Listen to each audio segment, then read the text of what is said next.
My dear friends, आज हम पढ़ेंगे नॉन कांटेक्ट फोर्स के बारे में। इसके पिछले वीडियो में हमने कांटेक्ट फोर्स के बारे में पढ़ा था और नॉन कांटेक्ट फोर्स की डेफिनेशन पढ़ी थी। आज हम करेंगे उसके टाइप्स का फुल एक्सप्लेनेशन।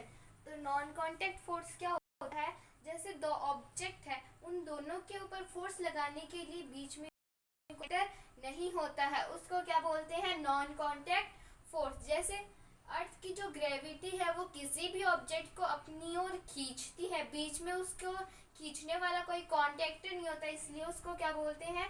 Gravitational force. अर्थ की जो भूमि होती है उसके अंदर ग्रेविटी होती है और वो किसी भी ऑब्जेक्ट को अपनी ओर खींच लेती है, बीच में उसको खींचने के लिए कोई भी कॉन्टेक्टर नहीं होता है। जैसे the force of attraction between any two bodies, the earth pulls everything with her force called gravity। मैंने आपको ये समझाया था कि जो अर्थ की जो ग्रेविटी होती है वो किसी भी ऑब्जेक्ट को अपनी ओर खींचती है, लेकिन बीच में कोई भी कॉन्टेक्टर नहीं होता। फिर है इलेक्ट्रिकल फोर्स।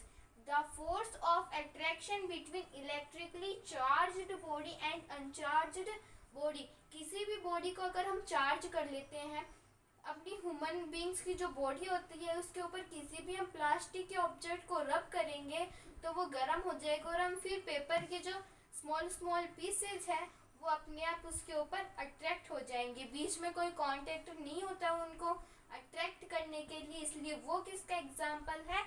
इलेक्ट्रिकल फोर्स का।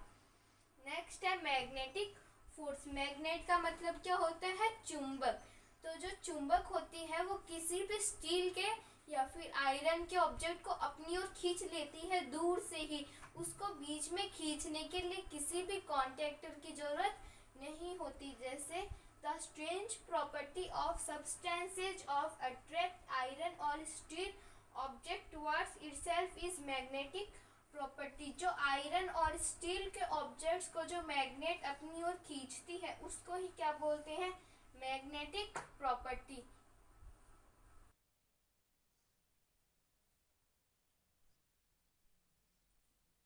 हेलो फ्रेंड्स, अब हम बात करेंगे यूनिट ऑफ फोर्स। फोर्स की क्या यूनिट होती है? The unit commonly used for measuring force is called kilogram force. Force की वो जो यूनिट जिसको हम फोर्स को मेजर करते हैं उसको क्या बोलते हैं? Kilogram force. फोर्स को मेजर करने की यूनिट को क्या बोलते हैं हम? Kilogram force. 1 kilogram force equals to 9.8 newton. 1 kilogram force में कितना होता है? 9.8 न्यूटन होता है। 1 किलोग्राम फोर्स में कितना होता है? 9.8 न्यूटन होता है, लेकिन हम उसको अप्रोक्सीमेटली 10 न्यूटन मानते हैं। अप्रोक्सीमेटली हम उसको कितना मानते हैं? 10 न्यूटन मानते हैं। फिर है न्यूटन क्या होता है? यहाँ पे नाम तो आ गया न्यूटन, लेकिन अब हमें ये नहीं पता कि न्यूटन क्या होता है। तो न्यूटन क्या होता है? The force required to lift 100 gram of mass vertically is called newton. जैसे कोई भी ऑब्जेक्ट है उसको हम सीधा उठाते हैं, फोर्स अपने फोर्स से उठाते हैं। किसको? 100 ग्राम ऑफ मास। 100 ग्राम मास को जब हम सीधा उठाते हैं अपने फोर्स से, उसको क्या बोलते हैं? न्यूटन। जब हम किसी भी ऑब्जेक्ट है उसका वेट कितना है? 100 ग्राम, हम उसको सीधा उठाते हैं तो उसको क्या बोलते हैं? न्यूटन। फिर है magnitude and direction of force. अभी मैग्नीट्यूड क्या होता है? मैग्नीट्यूड क्या होता है? द अमाउंट और the strength of force called its magnitude. वो अमाउंट जिसमें क्या होता है? फोर्स का बल होती है। फोर्स कितनी शक्ति से लगा रहे हैं, हम धक्का देते हैं किसको, कितनी शक्ति से हम उसको धक्का दे रहे हैं, उसको क्या बोलते हैं? मैग्नीट्यूड।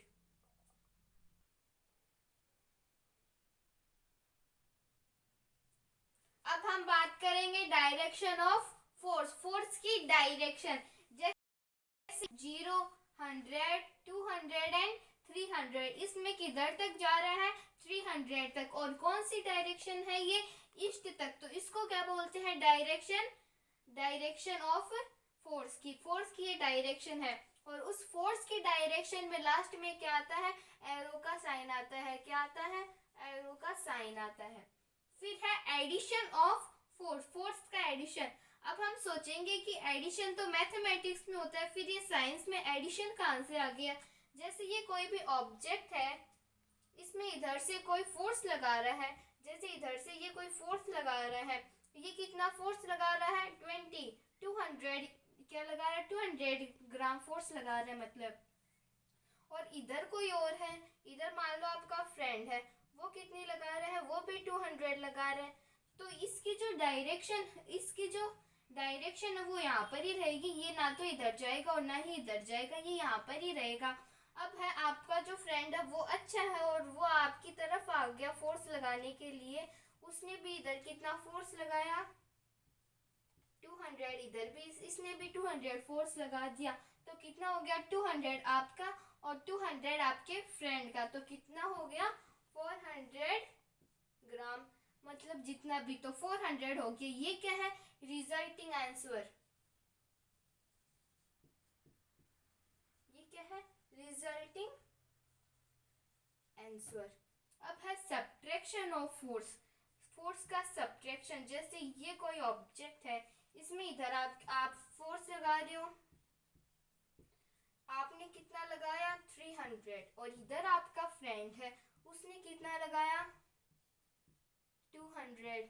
तो फोर्स किस साइड ज्यादा लग रहा है, इस साइड ज्यादा लग रहा है, इसलिए तो ये इधर ज्यादा फोर्स लगा रहा है। मतलब 300 में से 20 को सब्ट्रैक्ट करेंगे, 300 माइनस 200, तो कितना आएगा 100। आप अपने फ्रेंड से कितना फोर्स ज्यादा लगा रहे हो 100, ये होता है सब्ट्रैक्शन। और ये क्या है 100 क्या है रिजल्टिंग आंसर, और इसमें क्या था 400 क्या था रिजल्टिंग आंसर। इधर ये कोई ऑब्जेक्ट है, इसके आप फोर्स लगा रहे हो, आपका फ्रेंड फोर्स लगा रहा है, तो 200 प्लस 200 कितना हो गया 400, ये क्या है रिजल्टिंग आंसर। और सब्ट्रैक्शन में क्या होता है, इधर आप 300 लगा रहे हो और आपका फ्रेंड 200 लगा रहा है, तो 300 में से 200 माइनस होंगे तो 100, ये क्या है रिजल्टिंग आंसर। फिर है प्रेशर। हमने फोर्स के बारे में तो पढ़ लिया, अब हम पढ़ेंगे प्रेशर के बारे में। The force applied per unit area is called pressure. एक ही जगह पर जो फोर्स लग रहा है उसको क्या बोलते हैं प्रेशर।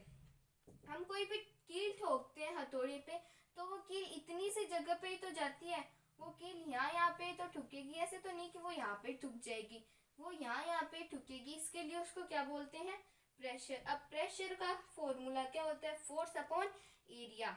एरिया का मतलब जगह है और फोर्स का मतलब जितना आप फोर्स लगा रहे हो, फोर्स अपॉन एरिया। अब हम पढ़ेंगे conclusion for the formula are.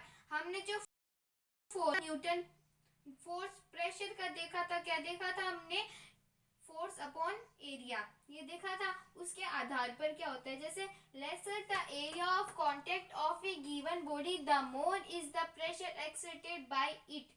जैसे कोई एक की ले लेते हैं, हम उसको हथौड़े से ठोकेंगे तो वो बीच में वो जाएगी और वो आसानी से चली जाएगी, क्योंकि वो कितनी है थिक है, वो थिक है। इसी के ऐसे ही इस पे भी ऐसे ही बोला हुआ है कि लेसर द एरिया, उसका एरिया क्या है कम है, of contact of A given body the more is the pressure exerted by it. उसके ऊपर प्रेशर क्या लगेगा, थोड़ा ज्यादा लगाना पड़ेगा, उसके ऊपर हम कील को ठोकेंगे तो वो उसके आसानी से चली जाएगी। अगर हम किसी भी ऑब्जेक्ट को, जैसे बुक को ठोकेंगे तो उसको टाइम लगेगा ना जाने में, वो इतनी आसानी से नहीं जाएगी। और अगर हम कील को ठोकेंगे तो वो एकदम आसानी से चली जाएगी। एग्जाम्पल नेल का मतलब क्या होता है कील।